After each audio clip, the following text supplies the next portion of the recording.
Langit selalu biru, tetapi Dia berjanji selalu menyertai. Tuhan tak pernah janji jalan selalu rata, tetapi Dia berjanji berikan kekuatan. Jangan pernah menyerah, jangan berputus asa. Mujizat Tuhan ada saat hati menyembah.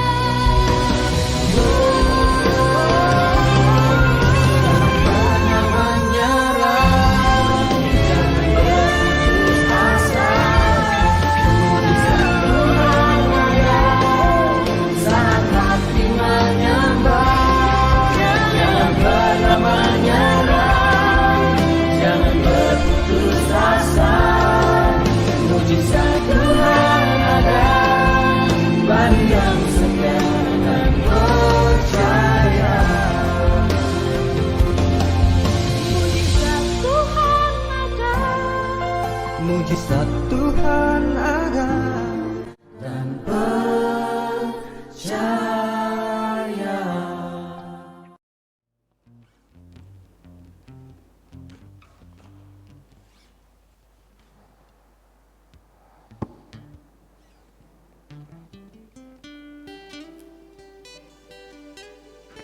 Shalom jemaat dan kasih Tuhan, sungguh luar biasa dan tetap antusias bersama Tuhan karena Dia sungguh dahsyat dan luar biasa. Bapak Ibu Saudara, minggu yang lalu kita telah merayakan memperingati Pentakosta, pencurahan Roh Kudus yang sungguh luar biasa memenuhi dan membakar setiap roh kita. Dan biarkan hari ini roh kita akan tetap menyala-nyala bersama Kristus. Mari Bapak Ibu Saudara, sebelum kita memuji dan menyembah Tuhan, mari kita akan datang kepadanya. Bapa, kami sungguh mengucap syukur untuk kasih setiamu dan biarkan hari ini kami beribadah, membebaskan roh kami Bapa, sehingga kami membuka hati kami lebar-lebar untuk mempersilahkan rohmu bekerja. Impartasi rohmu yang kau alirkan melalui Bapak Gembala akan terus turun memenuhi seluruh jemaatmu Tuhan, baik secara online dan offline. Kami percaya kuasa-Mu sungguh dahsyat dan luar biasa Yesus. Sehingga setiap wahyu, setiap hikmat, marifat yang Kau berikan melalui Bapak Gembala akan impartasi kepada seluruh jemaat-Mu Bapak. Sehingga akan menguatkan, memperbarui, menyegarkan dan membakar setiap roh kami. Di dalam nama Tuhan Yesus Kristus, hamba telah berdoa dan mengucap syukur. Amin. Haleluya Bapak Ibu Saudara, saya undang mari kita bangkit berdiri bersama dalam hadirat Tuhan. Haleluya. Karena jubah pujian kita kenakan. Haleluya. Berikan sorak-sorai yang paling meriah bagi Tuhan kita. Haleluya.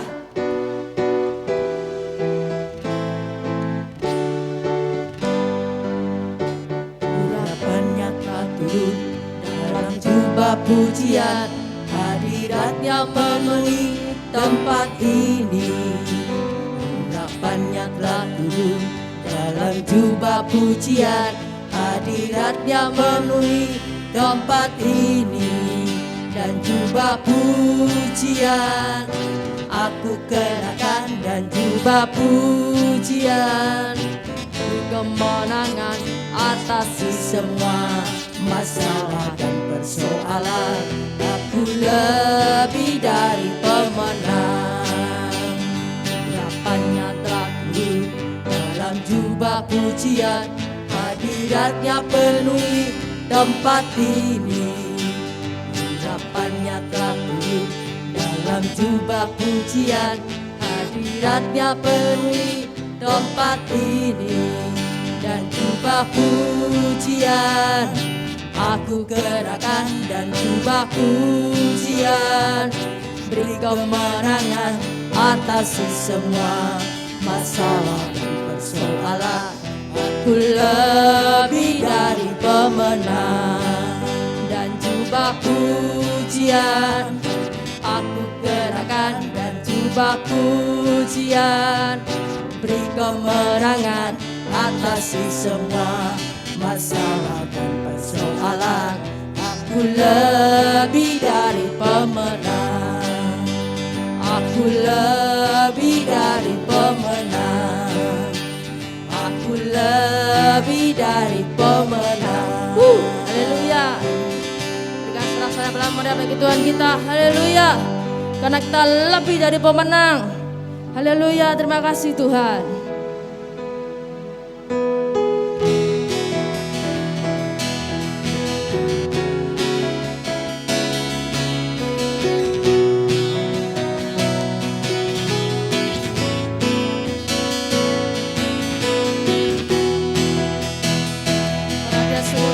Luar biasa dalam hidup kita. Haleluya.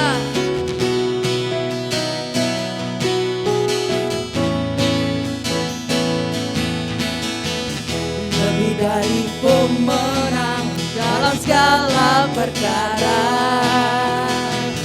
Iblis tak dikalahkan oleh kuasa darahnya. Jika Allah di pihak kita, siapa dapat melawan? Kita lebih dari pemenang.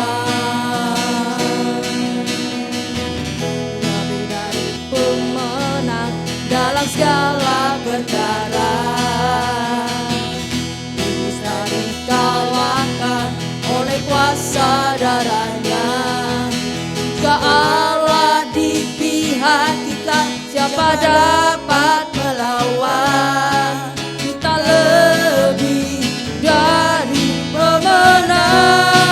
Haleluya, haleluya. Kibarkanlah pancinya, Yesus Raja segala raja.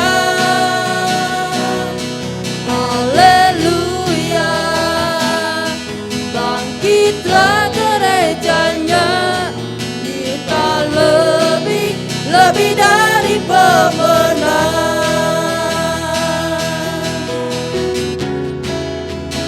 Sungguh kita semua adalah lebih dari pemenang dalam segala perkara.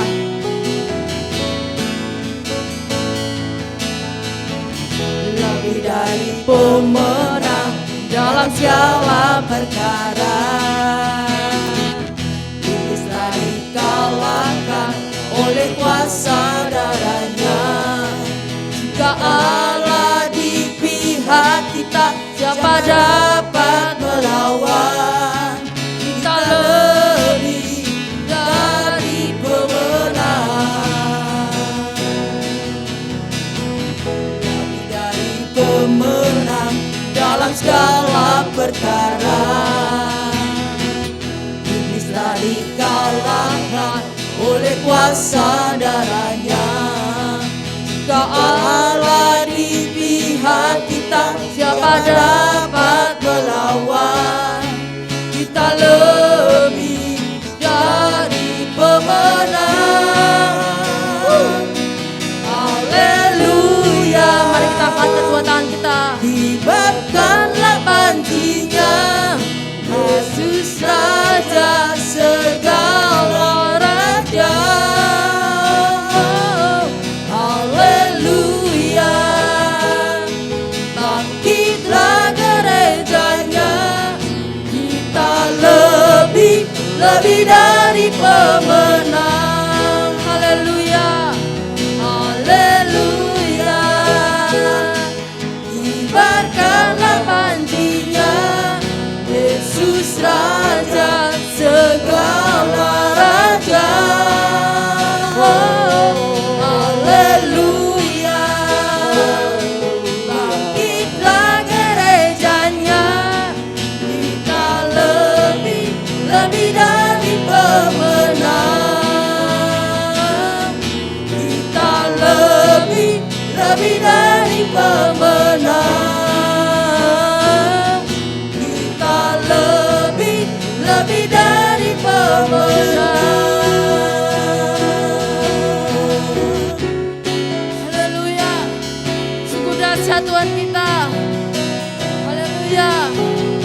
sorak-sorai yang paling meriah bagi Tuhan kita.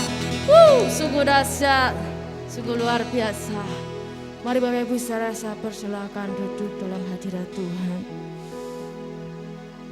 Berhembuslah Roh Kudus dalam hati kami, dalam hidup kami, dalam keluarga kami.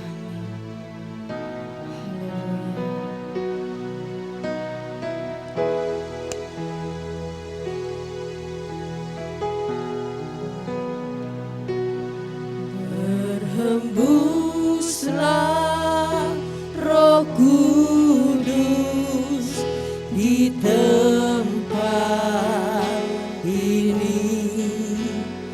Berhembuslah Roh Kudus dengan kuasa-Mu. Pulihkanlah gereja-Mu di akhir zaman. Berhembuslah, berhembuslah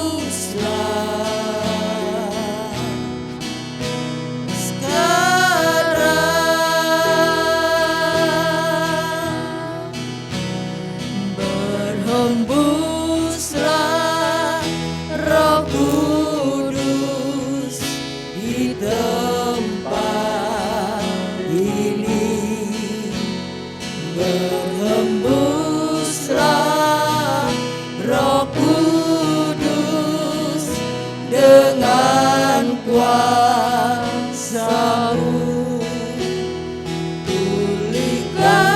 Pulihkanlah gereja-Mu di akhir zaman. Berhembuslah, berhembuslah sekarang. Urapi setiap kami, Urapilah kami dengan minyak baru. Penuhilah kami dengan hadirat-Mu. Kami rindu Tuhan melihat kuasa-Mu dicurahkan di tempat ini. urapi kami, Urapilah kami dengan minyak baru. Penuhilah kami dengan hadirat-Mu. Kami rindu Tuhan melihat kuasa-Mu dicurahkan di tempat ini. Kami rindu Tuhan, Kami rindu Tuhan melihat kuasa-Mu dicurahkan di hati kami, dicurahkan di hati kami. sekali lagi kami rindu Tuhan. Kami rindu Tuhan melihat kuasa-Mu Dicurahkan di gereja kami, dicurahkan di gereja kami.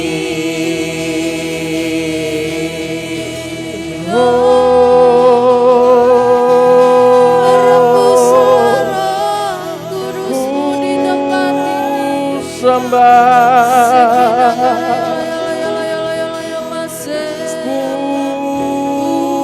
sembah Tuhan.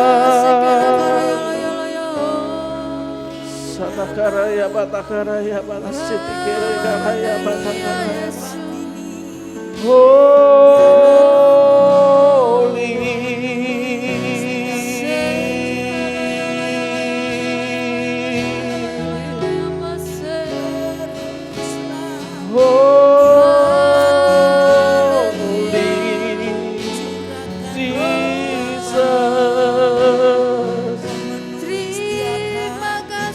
Terima kasih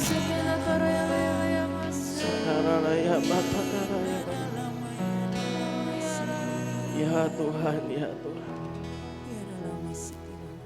Terima kasih untuk pagi ini ya Bapa. Ya Yesus.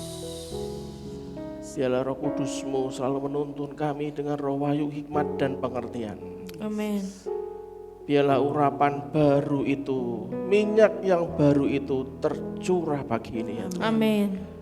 Kami berdoa di dalam nama Tuhan Yesus Kristus. Tidak ada satupun jemaat yang dilewatkan. Yes. Baik yang ibadah online maupun yang ibadah onsite. Semua dalam tangan Tuhan. Yes. Tumbuhkan kami Tuhan. Benar Yesus. Bentuk hati kami lebih lagi. Amin. Sesuai dengan tujuan dan keinginan-Mu saja. Amin Di Yesus. dalam nama Tuhan Yesus Kristus, kita semua yang mau dibentuk sesuai dengan tujuan dan keinginan Tuhan, kita katakan amin. Amin. Amin. Shalom, Bapak Ibu yang dikasihi Tuhan. Selamat pagi. Saya harap semua Anda sehat-sehat dan tidak kurang suatu apapun. Allah selalu mengasihi Anda dan saya dari hari ini dan sampai selama-lamanya. Yang setuju katakan amin. Saudara, pagi ini saya melanjutkan tema kita prajurit Kristus yang berbeda di bagian kedua.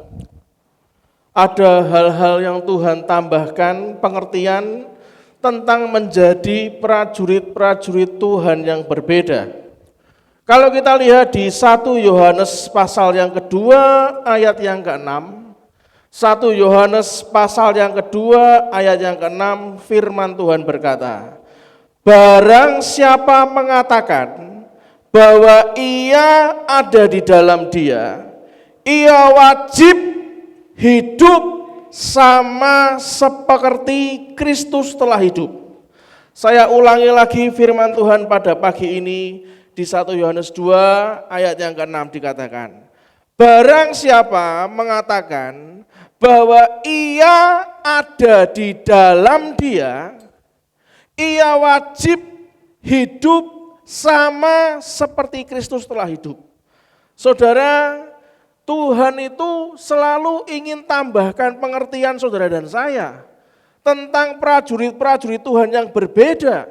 Minggu lalu kita belajar untuk menjadi prajurit, menjadi pasukan Kristus yang berbeda.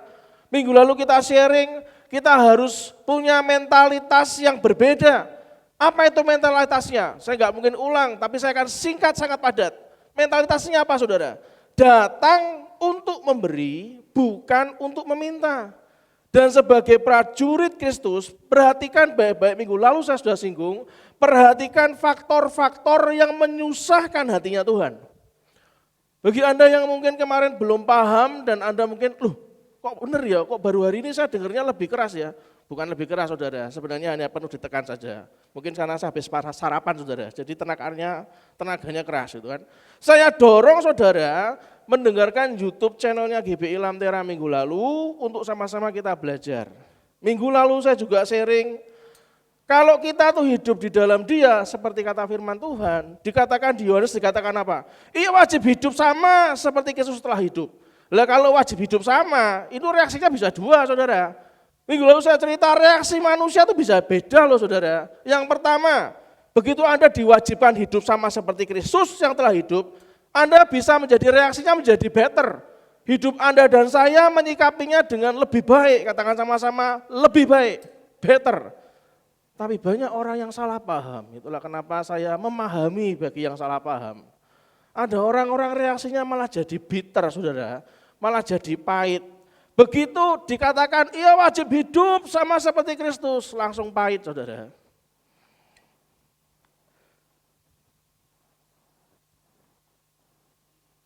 Saya dorong Anda untuk melihat channelnya YouTube GBI Lantera minggu lalu, tapi pagi ini saya akan tambahkan pengertian yang Tuhan taruh dalam hati saya tentang prajurit-prajurit Tuhan yang berbeda. Ada 3 poin yang Tuhan tambahkan.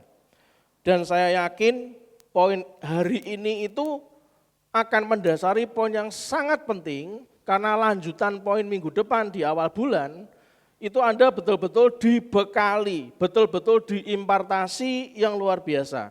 Tapi kalau hari ini tidak dibuka terlebih dahulu, Anda dan saya tidak akan paham bagaimana wajib hidup sama seperti Kristus telah hidup. Ada 3 poin yang Tuhan tambahkan pengertian pagi ini. Yang pertama adalah prajurit Tuhan itu yang berbeda di mana? Yang pertama adalah gagah perkasa, saudara. Saudara dan saya itu hidup di dalam Kristus, itu artinya saudara dan saya itu akan keluar sebagai pemenang-pemenang. Karena komandannya menang, kalau komandannya kalah ya kalah kabeh, mati saudara. Tapi karena komandannya menang, maka saudara dan saya itu harus paham. Hidup yang lebih baik yang dibawa oleh Tuhan adalah Anda dan saya itu dibawa menjadi prajurit yang gagah perkasa, yang juga katakan amin. Yang kedua, orang yang wajib hidup sama seperti Kristus telah hidup, yang menjadi prajurit-prajurit Tuhan adalah orang-orang yang mempunyai kebiasaan, punya lifestyle, punya kebiasaan berdoa, saudara.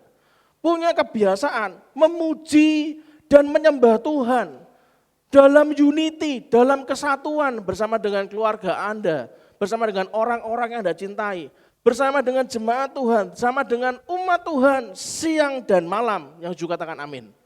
Artinya apa? Kembali, katakan sama-sama dengan saya, kembali. Kembali hidup kita ini intim dengan Tuhan. Dan belajarlah saling mengasihi satu dengan yang lain. Poin yang ketiga, prajurit yang berbeda, prajurit Tuhan yang berbeda, yang ketiga adalah prajurit-prajurit yang melakukan kehendak Tuhan sampai kapanpun dan dimanapun, saudara. Itulah kenapa dikatakan sekali lagi di Yohanes tadi dikatakan, ia wajib hidup sama seperti Kristus telah hidup. Artinya kita menghidupi Tuhan dalam hidup kita. Artinya di poin yang ketiga, Anda dan saya melakukan kehendak Tuhan sampai kapanpun dan dimanapun, yang juga katakan amin. Kalau Anda melihat 3 hal poin ini, semuanya kalau Anda lihat berbicara tentang kehidupan Tuhan Yesus. Benar kan? Apa yang dia hidupi, itu wajib kita hidupi. 3 poin tadi itu berbicara tentang kehidupan Tuhan Yesus Kristus, saudara. Tuhan Yesus adalah seorang pemenang, karena ketika dicobai oleh iblis, dia keluar sebagai pemenang. Tuhan Yesus sangat intim dengan Bapa dan sangat mengasihi saudara dan saya. Tuhan Yesus, dia datang ke dalam dunia dan sangat mengasihi kita. Bahkan dia melakukan kehendak Bapa untuk menyelamatkan umat manusia. Jadi 3 poin di atas yang barusan kita katakan bersama-sama, itu berbicara tentang kehidupan Tuhan Yesus, di mana kita diminta untuk seperti itu, saudara.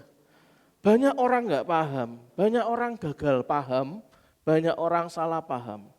Banyak orang kecewa karena merasa sudah melakukan segala sesuatu buat Tuhan dalam hidupnya. Tapi hari ini saya ingin ingatkan lagi, tapi ternyata sebenarnya, sebetulnya tidak, saudara. Orang yang kecewa itu kalau memang melakukan buat Tuhan, ngapain kecewa? Kalau Anda itu mengarah ke arah bitter atau pahit, Anda kecewa karena merasa sudah melakukan semuanya buat Tuhan, lalu Anda berujung dengan kecewa, artinya Anda tidak melakukan sesuatu buat Tuhan, maka Anda kecewa. Tuhan ingin, katakan sama-sama dengan saya yang keras 2-3, Tuhan ingin.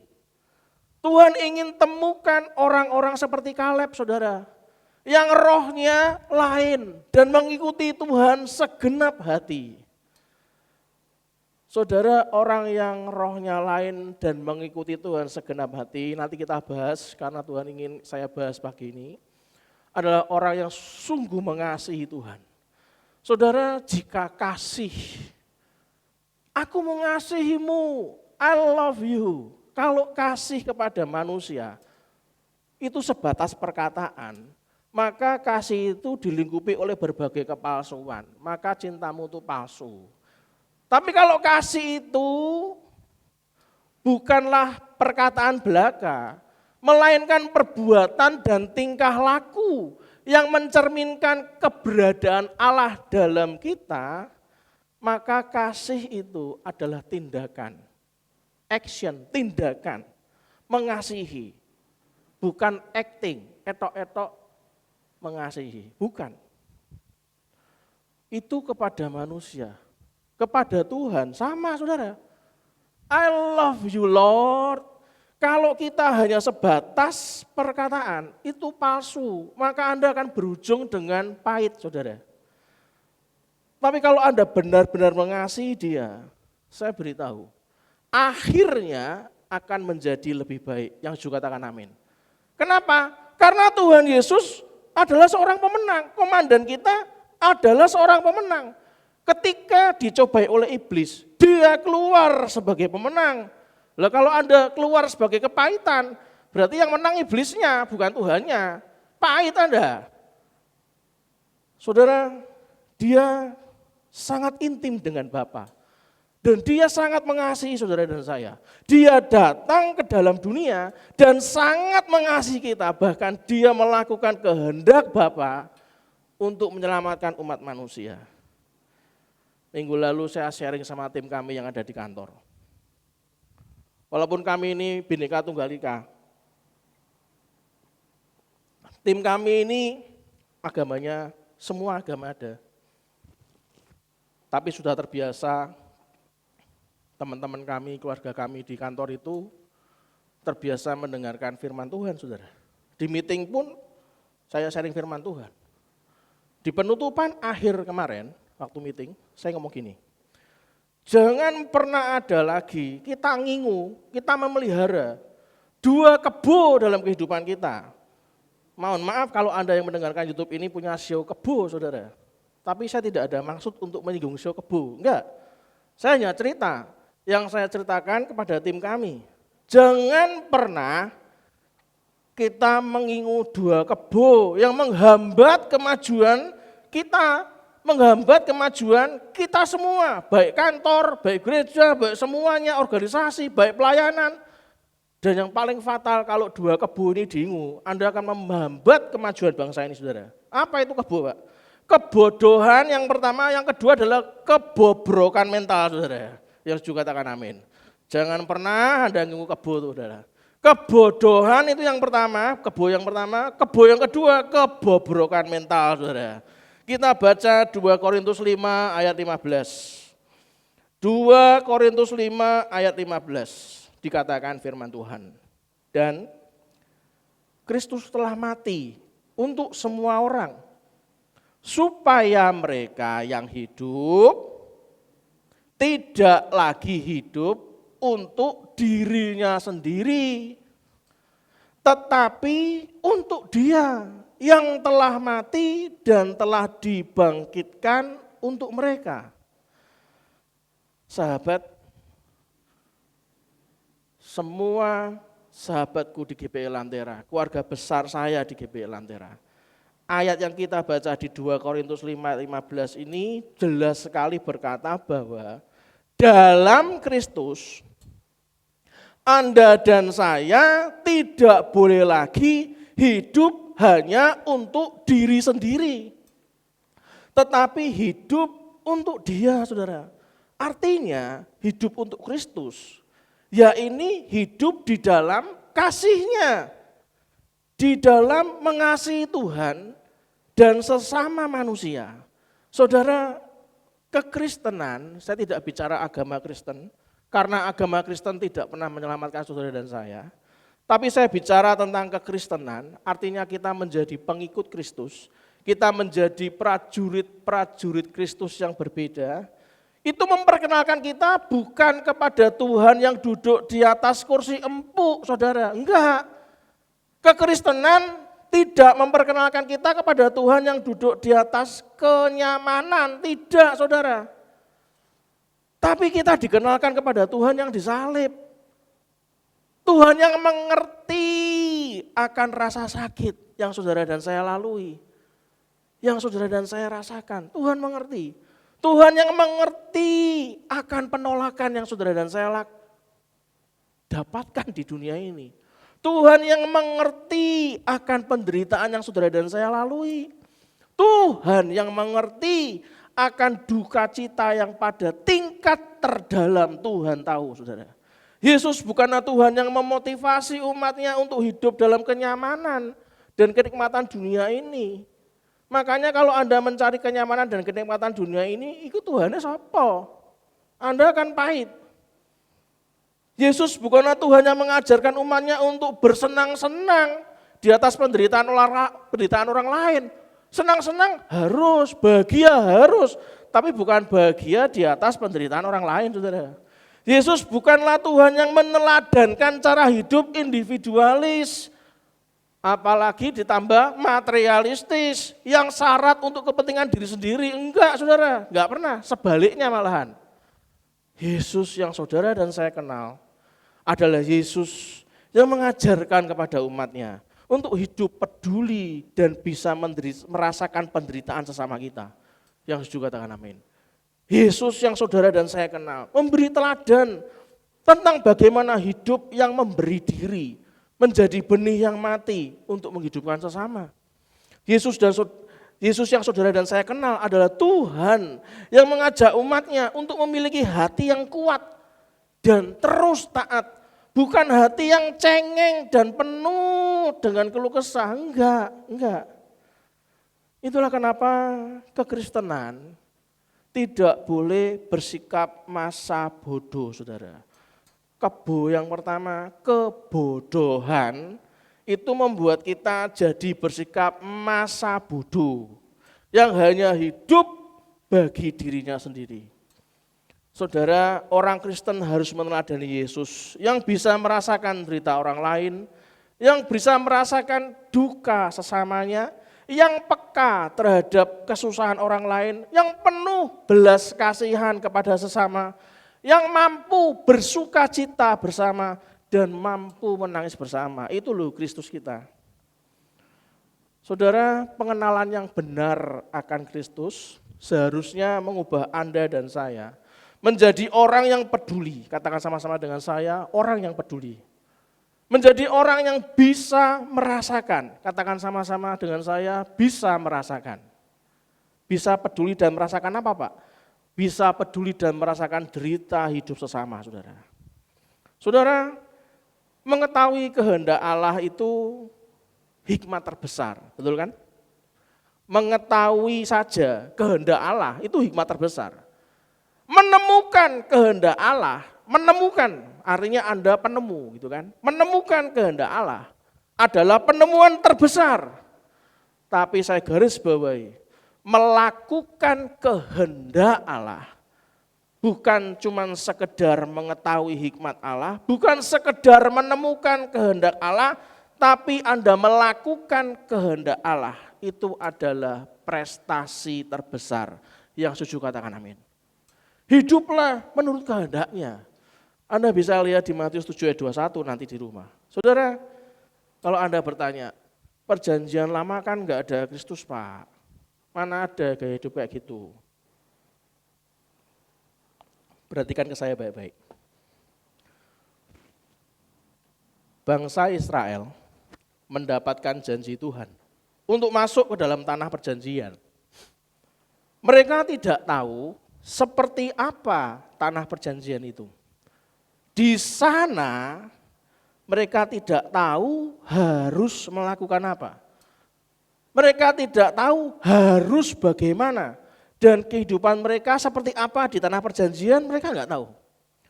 Itulah sebabnya selama lebih dari 400 tahun mereka hidup dalam perbudakan. Perhatikan baik-baik. Ketika mereka keluar dari tanah perbudakan, mereka masuk dalam padang gurun. Di sini mereka memasuki fase kedua, yaitu fase mencicipi tanah perjanjian, baru ngicipi. Kemudian Tuhan berfirman kepada Musa untuk memilih beberapa orang mengintai tanah Kanaan. Nanti Anda bisa baca di rumah di kitab Bilangan pasal 13. Setiap dari 12 suku Israel diwakili oleh satu orang pemimpin untuk menyelidiki tanah perjanjian. Musa memberikan secara detail tugas mengintai kepada 12 pengintai. Apa yang menjadi tugas mereka dalam menyelidiki tanah perjanjian diberikan secara detail tugasnya apa. 12 pengintai ini tidak memperhatikan pesan kedua dari Musa. Apa pesan kedua Musa? Pesan kedua dari Musa adalah tabahkanlah hatimu. Be strong. Make yourself strong. Jadikan dirimu kuat. Itu loh pesan kedua Musa.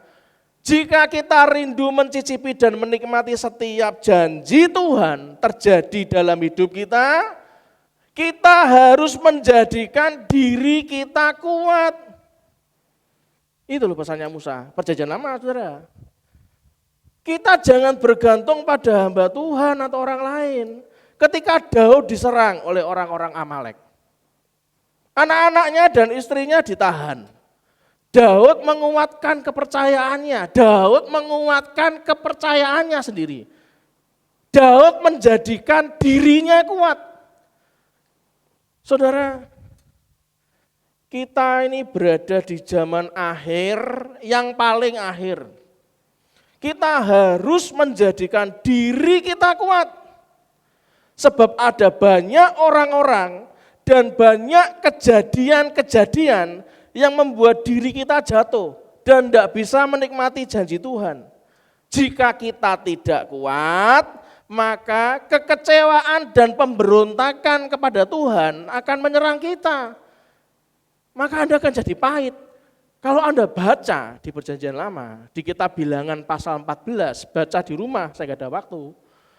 Bangsa Israel mengeluarkan suara nyaring dan menangis. Nangis saudara. Mereka mendengarkan suara dari 10 pengintai, sehingga mereka bersungut-sungut dan memberontak kepada Tuhan. Maaf ya, sepintas mereka kelihatannya hanya memberontak kepada Musa dan Harun. Sepintas, itu hanya kelihatannya berontak kepada Musa dan Harun. Tetapi sesungguhnya mereka memberontak kepada siapa saudaraku? Mereka memberontak kepada Tuhan. Ekspresi mereka adalah kekecewaan hati mereka. Nah, ada seorang pribadi, 2 orang pribadi, tapi saya hanya angkat seorang hari ini. Kaleb dan Yosua mengatakan bahwa negeri yang mereka selidiki adalah negeri yang luar biasa, penuh susu dan madunya. Kaleb dan Yosua mempunyai jiwa yang lain, saudara. Kalau Anda punya jiwa yang sama seperti Kaleb dan Yosua, berarti Anda sehat jiwanya. Daud menguatkan dirinya. Oh berarti Daud sehat jiwanya. Yang lemah dan kepahitan, ngomong sama sebelah-sebelahnya, berarti kue loro jiwa, sakit jiwa berarti. Mereka berkata apa? Janganlah memberontak kepada Tuhan dan jangan takut. Itu loh Kaleb sama Yosua, sangar toh. Janganlah memberontak kepada Tuhan dan jangan takut. Sebab sesungguhnya mereka yang akan kita telan habis. Yang melindungi mereka sudah meninggalkan mereka, sedangkan Tuhan menyertai kita. Wah, hebat kan? Para raksasa orang enak ini sudah enggak ada yang melindungi secara spiritual. Mereka sudah dikalahkan oleh bangsa Israel karena mereka disertai oleh Tuhan untuk merebut tanah perjanjian. Kaleb melihat dengan apa saudara? Dengan mata rohani, bukan mata jasmani, mata rohani. Kita baca kali ini yang Bilangan pasal 14 ayat 24. Bilangan pasal 14 ayat 24. Firman Tuhan berkata, tetapi hambaku Kaleb, karena lain jiwa yang ada padanya, lain jiwa itu bukan loro jiwa, bukan. Karena di dalamnya ada Tuhan yang besar kuasanya dibandingkan orang lain. Karena lain jiwa yang ada padanya dan ia mengikut aku dengan sepenuhnya. Firman Tuhan berkata apa? Akan kubawa masuk ke negeri yang telah dimasukinya itu. Dan perhatikan baik-baik. Dan keturunannya akan memilikinya. Itu enggak bawa hanya diri Anda dan saya loh saudara. Ini kita bicara tentang garis keturunan Anda dan saya loh. Dikatakan apa? Tetapi hambaku Kaleb memiliki different spirit, jiwa yang lain. Saudara perhatikan baik-baik. Saya berdoa Anda paham. Ketika Tuhan memanggil tokoh-tokoh Alkitab untuk mengikutinya, mereka itu, maaf ya saudara ya, maaf ya, mereka itu sibuk bekerja loh saudara. Maaf saudara, bukan pengangguran saudara, saya ulangi. Ketika Tuhan memanggil tokoh-tokoh Alkitab untuk mengikuti dia, mereka yang dipanggil itu sedang sibuk bekerja, maaf. Bukan pengangguran saudara. Elisa ketika ia sedang membajak sawah dengan 12 ekor lembu. Ia dipanggil Tuhan untuk mengikuti Elia.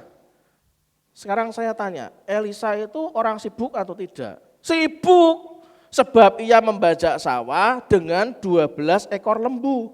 Berarti tanahnya luas, bukan tanah sak petak cilik, bukan 12 ekor lembu. Tanahnya luas. Ia mengambil jubah Elia dan tidak banyak berpikir lagi meninggalkan lembu-lembunya. Ini bukan pengangguran berarti saudara. Pada saat ini ada banyak orang yang sibuk banget. Apapun pekerjaan Anda, apapun pelayanan Anda, di gereja maupun di persekutuan mau dimanapun. Kalau Anda merasa diri Anda sibuk banget, baik di pelayanan maupun di pekerjaan, saya ingatkan sekali lagi, justru Tuhan memanggil engkau bukan karena saudara dan saya nganggur, bukan. Maka sesibuk-sibuknya saudara dan saya, walaupun masih pandemi, istilah pengusaha kejar setoran, apalagi kan sempat PSBB, kejar setoran, tak beritahu. Sesibuk-sibuknya saudara dan saya. Kalau Tuhan panggil Anda, ya jawabannya harus bisa saudara. Yang setuju katakan amin. Apalagi Anda dan saya yang sudah divaksin. Gitu. Maka kita selain jaga jarak, protokol ketat, tapi kalau dipanggil Tuhan, ya siap dan amin. Saya harap begitu. Di tempat GPI Lamtera enggak ada yang malas. Luar biasa. Berikan tepuk tangan buat jemaat kita di GPI Lamtera. Saudara, ekspresi hati kita kepada orang lain, ekspresi hati kita kepada manusia, itu adalah ekspresi hati kita kepada Tuhan. Anda malas ketemu manusia, itu sebenarnya ekspresi hati kita kepada Tuhan juga. Hati melihat apa yang ada jauh di depan mata kita. Kita enggak bisa dipikirkan oleh pikiran manusia, karena enggak kelihatan. Tapi hati itu mencerminkan ekspresi kita kepada Tuhan. Saya berikan contoh, Adam. Adam sebelum jatuh dalam dosa, semuanya masih God center. Fokusnya ke Tuhan, fokusnya hanya sama Tuhan. Enggak mikirkan diri sendiri, enggak mikirkan apa-apa, God center. Tapi perhatikan baik-baik. Tetapi setelah Adam jatuh dalam dosa, Adam mulai memikirkan dirinya sendiri. Self-conscious, sadar diri. Ia mulai melihat, loh aku kok telanjang, mikirkan dirinya dewe. Mulai mikirkan cara menutupi ketelanjangannya. Akhirnya Tuhan menyematkan daun sebagai cawat. Jadi menutupi ketelanjangan Adam. Bagi saya, desainer pertama dunia, desainer pakaian di muka bumi, Tuhan yang menyematkan cawat kepada Adam biar enggak malu. Pakaian yang kita pakai mencerminkan siapa diri kita sebenarnya. Milikilah jiwa seperti Kaleb. Ia melihat dengan mata rohaninya. Amin saudara. Kita baca Bilangan 32 ayat 11 sampai 12. Saya akan tunjukkan kepada Anda hal-hal yang luar biasa yang Kaleb lalui. Bilangan 32 ayat 11 sampai 12.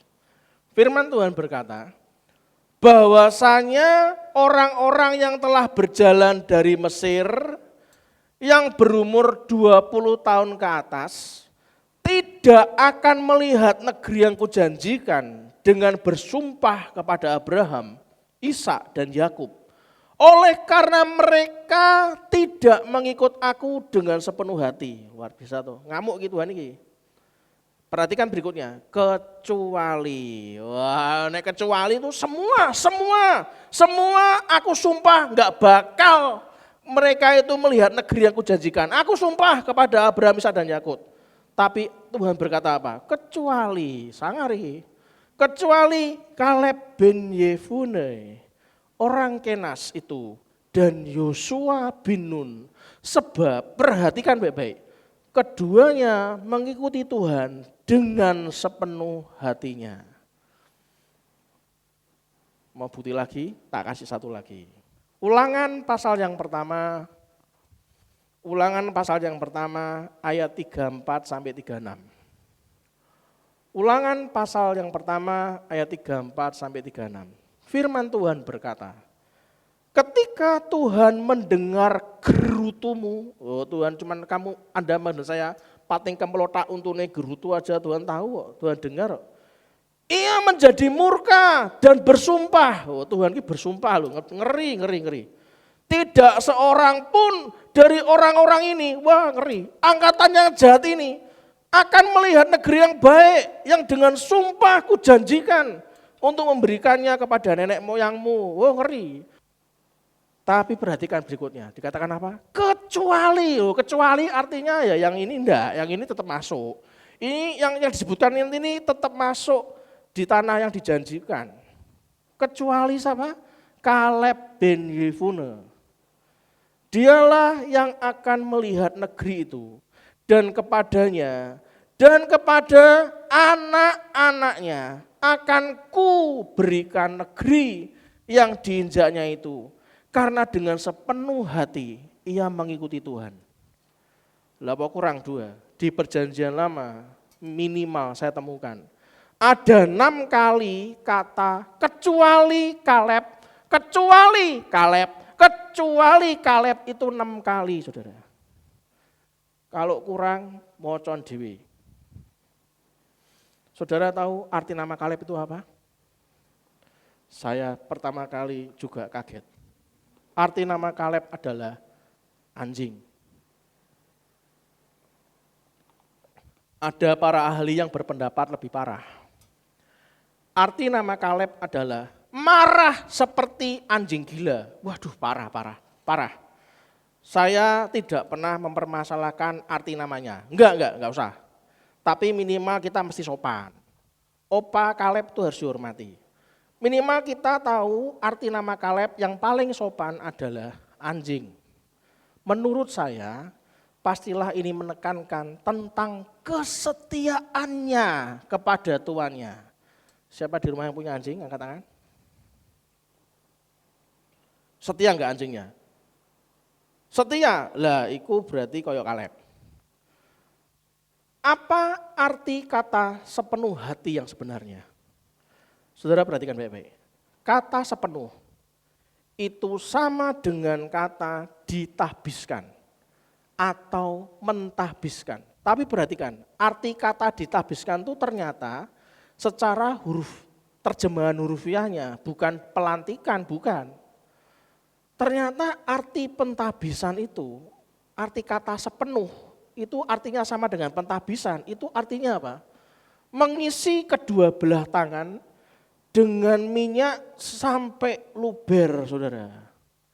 Mungkin menurut saya pada saat itu tangan mereka itu diisi dengan minyak urapan, minyak pengurapan sampai luber. Arti kata pentabisan dalam terjemahan hurufiahnya artinya tangan yang diisi dengan minyak sampai luber.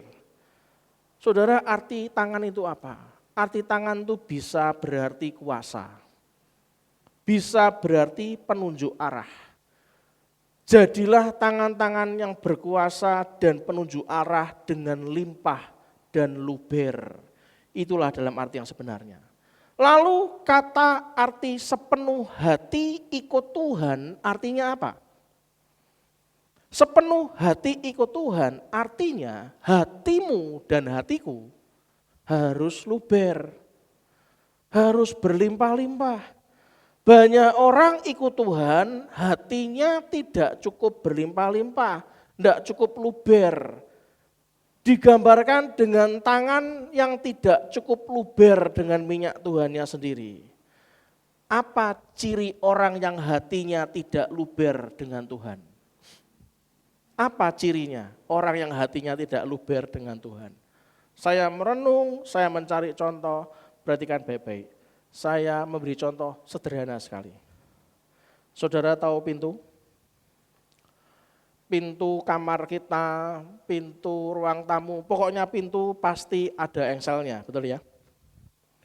Kalau pintu itu enggak dirawat, engselnya enggak dikasih oli di engselnya, Anda tinggal bertahun-tahun keluar kota atau Anda tinggal bertahun-tahun pindah rumah, walaupun rumahnya enggak dijual, saat Anda balik ke rumah itu, Anda buka pintu rumah Anda, bunyinya apa? Kriak. Krak. Itu seperti benda, logam dengan benda, logam dengan logam beradu. Kenapa? Karena tidak diberi oli engselnya. Kalau sudah begitu, maka engsel Anda itu akan iritasi, akan lecet, akan gores. Coba bayangkan kalau hati kita tidak cukup minyak dari Tuhan. Hati kita ini akan teriritasi, saudara. Hati kita ini akan luka, akan pahit, bitter, akan pahit. Begitu pertolongan Tuhan terasa terlambat sedikit. Padahal pertolongan Tuhan kan tidak pernah terlambat. Kita aja yang kesusu-susu. Kita aja yang tergesa-gesa, bukan? Saat kita merasa pertolongan Tuhan terlambat sedikit, dengan gampang kita marah, kecewa, menggerutu, pahit. Saudara, orang Israel setiap punya masalah, gerutu, ngomel. Siapkan hatimu untuk menerima perjamuan kudus, tim profetik maju ke depan. Minggu depan akan saya lanjutkan bagaimana kita bisa menjadi prajurit Kristus yang berbeda, yang berdiri tegap, gagah perkasa. Anda perlu diimpartasikan. Minggu depan Anda siapkan hati Anda. Perhatikan baik-baik, saya ulangi lagi. Minggu depan Anda persiapkan hati Anda. Kalau hati Anda tidak siap, lebih baik enggak usah datang.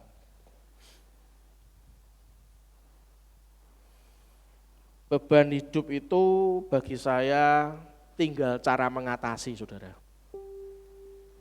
Orang itu minta marah sama Tuhan, tergesa-gesa, dan cepat Tuhan turun tangan. Itu tuh sebenarnya berhubungan dengan cara mengatasi saja. Tahukah Anda bahwa Raja Wali itu tahu kapan badai muncul jauh sebelum badai itu datang?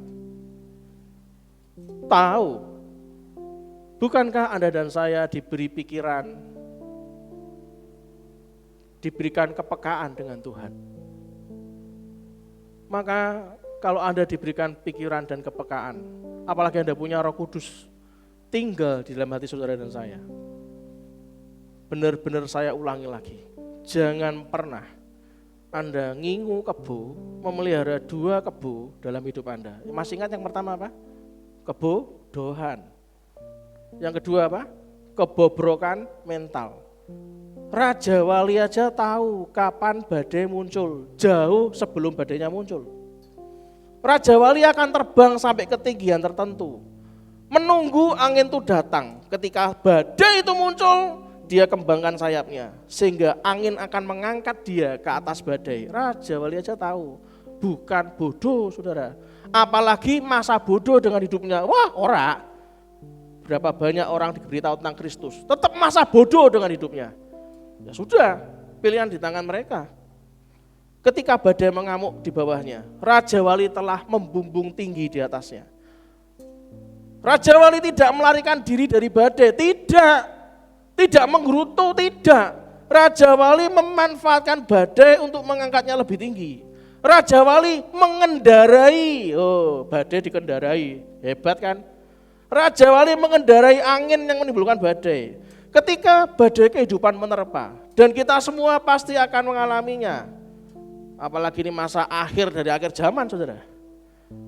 Perhatikan baik-baik, bersama Tuhan kita bisa naik di atas badai.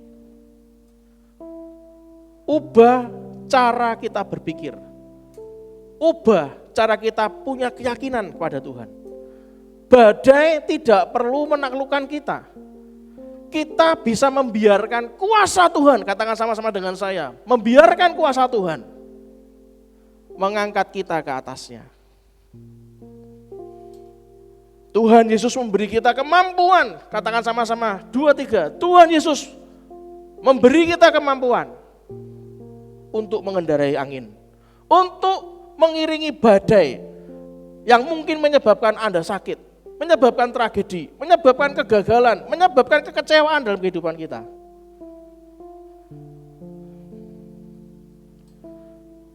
Brothers and sisters, para sahabat GBI Lentera, jemaat Tuhan yang dikasihi Tuhan, perhatikan baik-baik. Sebuah kapal tenggelam itu bukan disebabkan angin yang berada di sekeliling kapalnya, itu bukan.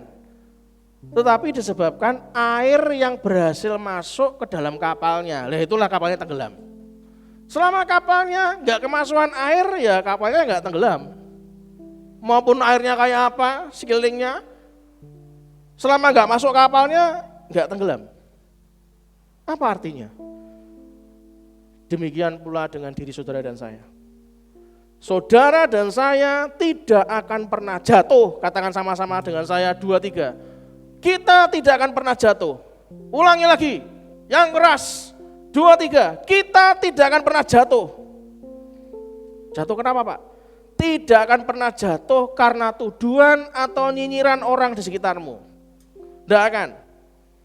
Selama kau tidak membiarkan tuduhan dan nyinyiran itu semua masuk dalam pikiranmu. Anda itu kan kalau diomongin apa dimasukkan pikiran. Nggak usah. Saya tuh belajar. Apapun yang kami lakukan, penunjuk bensinnya, yang saya lakukan ini untuk Tuhan atau untuk saya. Kalau untuk Tuhan dan itu berkenan di hatinya, orang mau ngomong apa, masa bodoh. Aku rak ngiu kebodohan, ora tak buang kebone. Apalagi kalau Anda disakiti, Anda bales, oh bobrok sekali mental kita. Ngapain ojo ngingu kebobrokan mental, enggak usah. Tutup Alkitab kita. Satu pujian. Pujian dan syukur ku bawa padamu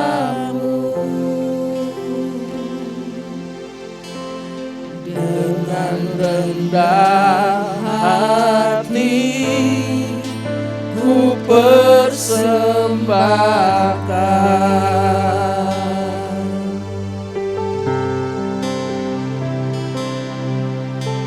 sadar bila ku ada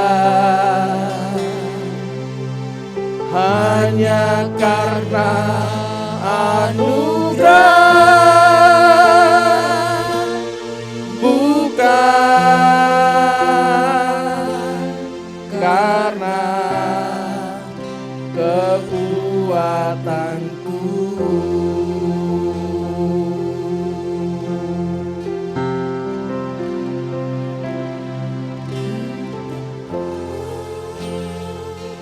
Hidupku adalah penyembahan. Kau ciptakanku dalam kemuliaan-Mu. Kau Tuhan. Yes Lord. Hidupku berharga di mata-Mu. Segenap hidupku persembahkan. Nyanyi sungguh-sungguh dari awal lagi saudara. Bawa hatimu kepada Dia. Pujian dan syukurku ku bawa padamu.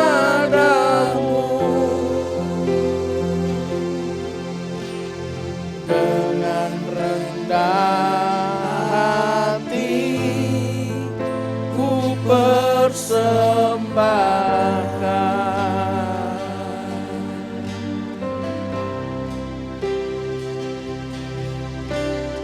Sadar bila ku ada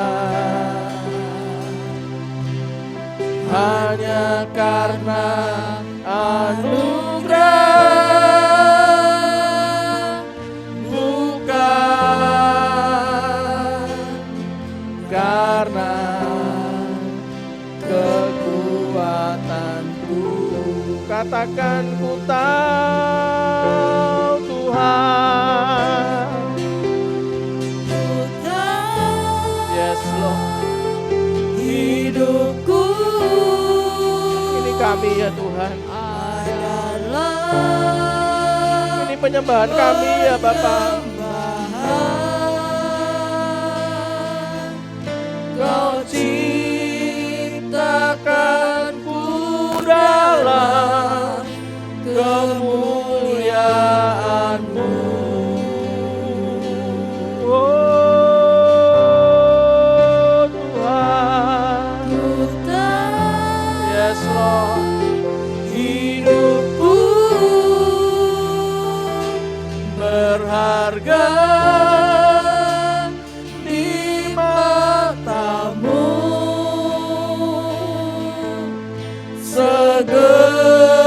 Segenap hidupku persembahkan.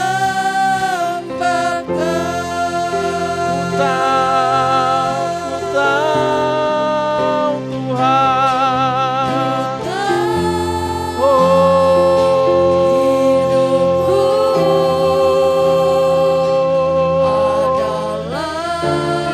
Ini penyembahan kami. Kau ciptakanku dalam kemuliaan-Mu. Ku tahu Tuhan.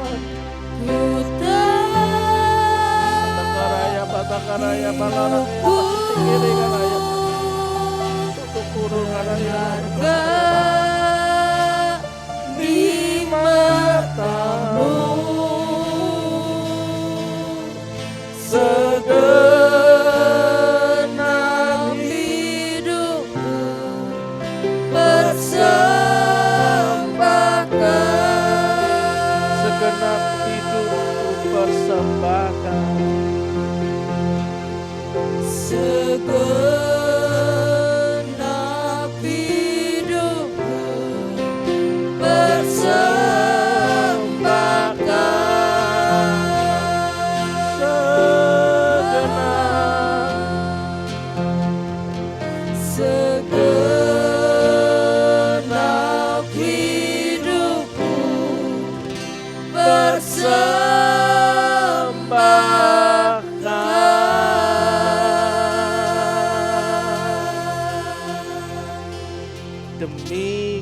Kristus ya Tuhan.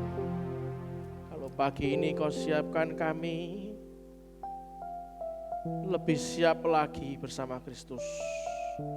Biarlah apa yang kami sharingkan pagi ini tidak berhenti sampai di sini ya Tuhan. Ya Yesus. Kau bawa iman kami lebih lagi menjadi prajurit-prajurit Kristus yang berbeda Tuhan. Ya Yesus. Terima kasih Bapa. Kalau sebentar kami akhiri ibadah online ini Tuhan, tutup bungkus dengan darah Yesus. Ya Yesus. Biarlah setiap langkah kami tidak mengecewakan Engkau. Ya Tuhan. Bahkan Kau berkata kepada Kaleb berkali-kali Tuhan, itu karena dia dengan sepenuh hatinya, mengikut Engkau. Hari ini kami mau memutuskan sebuah keputusan yang lebih berani lagi. Kami tidak mau hanya ikut setengah, apalagi cuma 3/4. Apalagi cuma 99%, yang 1% untuk yang lain. Tidak Tuhan. Kami mau mengikut Engkau 100% dalam tangan-Mu. Amin.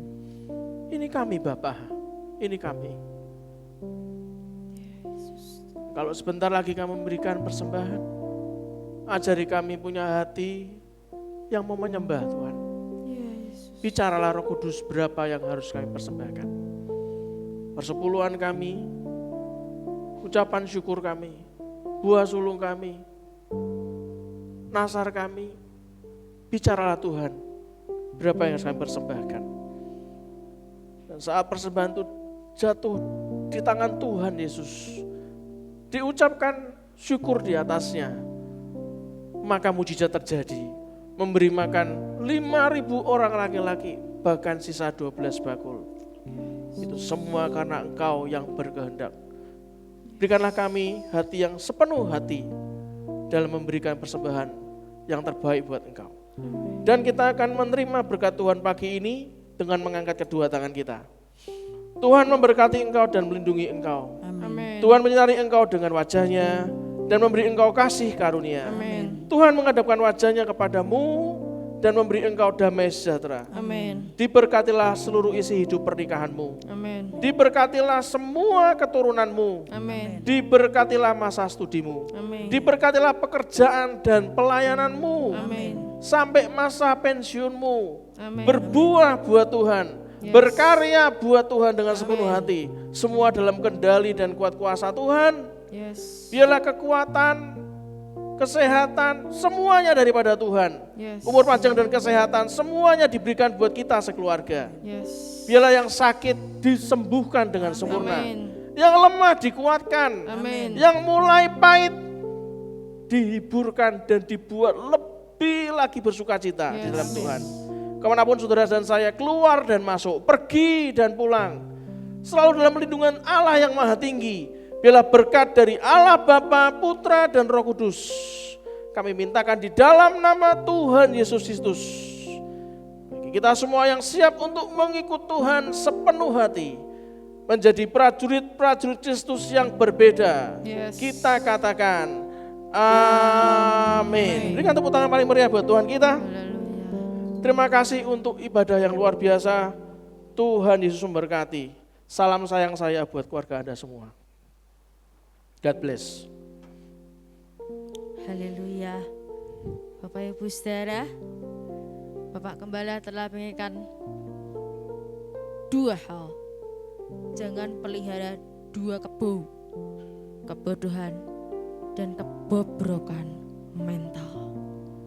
Mari Bapak Ibu Saudara, kita tetap persiapkan diri kita untuk menjadi prajurit Kristus yang militan, yang terus memiliki rasa haus dan lapar akan firman Tuhan. Kita persiapkan diri kita minggu yang akan datang dengan perjamuan kudus. Perjamuan kudus yaitu adalah tubuh dan darah Kristus. Tetap patuhi protokol kesehatan dengan 5M+, memakai masker, mencuci tangan, menjaga jarak, hindari kerumunan, batasi mobilitas. Terus kita tingkatkan imunitas dan iman setiap kita. Sampai jumpa minggu depan. Tuhan Yesus pasti memberkati kita semua. Haleluya.